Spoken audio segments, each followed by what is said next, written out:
మే 20, 21, 22, 23వ తారీఖులలో కన్యా రాశి వారికి తప్పకుండా జరిగేది ఇదే. కన్యా రాశి వారు ఎక్కడ ఉన్నా ఈ వీడియోని మాత్రం తప్పకుండా చివరి వరకు చూడండి.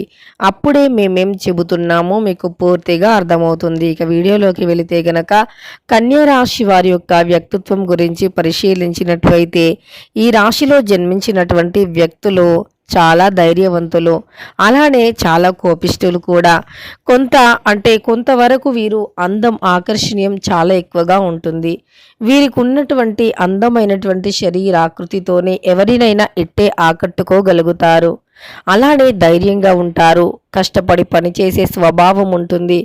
దానితో పాటు వీరు ఎక్కువగా మాట్లాడడం జరుగుతుంది. కోపాన్ని అదుపులో పెట్టుకోరు. కోపాన్ని తప్పకుండా మీరు అదుపులో పెట్టుకోవాలి, లేదంటే కోరి కష్టాలను తెచ్చుకున్నవారు అవుతారు. కోపం అనేది చాలా మనిషిని బ్యాడ్ చేస్తుంది. సమాజంలో కూడా చెడ్డ వ్యక్తిగా గుర్తించుకోవడానికి ఈ కోపమే కారణమవుతుంది. కాబట్టి సమాజంలో మనకు మంచి పేరు ఉండాలి ఎప్పుడైనా, కానీ ఆ పేరు అనేది ఎప్పుడు చెరగకుండా చూసుకోవాలి. అలాంటి ఒక మంచి పేరుని మీరు పొందాలి అంటే కోపం అదుపులో పెట్టుకోవాలి. అప్పుడే మీ యొక్క మంచితనాన్ని సమాజం గుర్తిస్తుంది. అయితే మీకు అన్నింటికన్నా పెద్ద లోపం ఏదైనా ఉంది అంటే అది కోపాన్ని అదుపులో పెట్టుకోలేకపోవటం. ఇది మీకు చాలా రకాల సమస్యలను తెచ్చిపెడుతుంది. కాబట్టి కన్యా రాశి వారు కోపాన్ని అదుపులో పెట్టుకోవాలి. ఇక కన్యా రాశి వారి పట్టుదల విషయానికి వస్తే మాత్రం చాలా ధైర్యంగా పోరాడతారు, చాలా పట్టుదలతో ఉంటారు. వీరు ఏది అనుకున్నా సరే అది సాధించేంత వరకు నిద్రపోరు. పట్టుదల ఎక్కువగా ఉంటుంది. అలానే ఎంత కష్టమైనటువంటి పనిని అయినా సునాయాసంగా చేసేటటువంటి వ్యక్తులు కూడా యొక్క కన్యా రాశి వారు చాలా సునాయాసంగా చేస్తూ ఉంటారు, ఎలాంటి పనులను అయినా సరే. ఇక అన్ని విధాలుగా బాగుంటుంది, కానీ వీరి యొక్క కోపం విషయంలో మాత్రం చాలా కంట్రోల్ చేసుకోవాల్సి ఉంటుంది. వీరు ఈ ఒక్క విషయంలో మాత్రం వీరు జాగ్రత్త పడితే ఇక వీరికి సమస్యలు ఉండవు. అలానే రాబోయే రోజుల్లో కూడా అదృష్టం అనేది విపరీతంగా కలిసి వస్తుంది. శుభవార్తలు ఈ సమయంలో ఎక్కువగా వినే అవకాశం ఉంటుంది. కన్యా రాశి వారు ఆకస్మిక ధనలాభం వచ్చే అవకాశం ఉంటుంది. మనం నిత్య జీవితంలో గ్రహాలపైన ఆధారపడి ఉంటాము.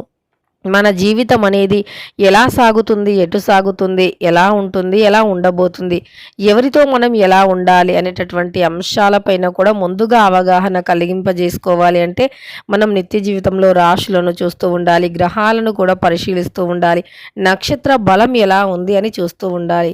ఇవన్నీ కూడా మనకు అనుకూలంగా ఉంటే ఇక అన్ని విధాలుగా బాగున్నట్లే. ఒకవేళ ఇవన్నీ మనకు నీచ స్థాయిలో ఉంటే గనక, నీచ స్థానంలో ఉంటే గనక ఇక మనకు అన్ని కష్టాలే అని చెప్పుకోవచ్చు.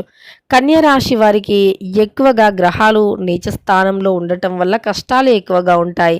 వీరికి అందం అద్భుతంగా ఉంటుంది, కానీ కష్టాలు ఎప్పటికీ తీరని విధంగా ఉంటూ ఉంటాయి. అయినప్పటికీ ఇష్టదైవాన్ని ఆరాధిస్తే సమస్యలు తొలగిపోతాయి. మరి కన్యా రాశిలో జన్మించిన వ్యక్తులందరికీ కూడా కష్టాలు ఉంటాయి అంటే ఉండవు. ఎవరి కర్మానుసారంగా వారు అనుభవించక తప్పదు.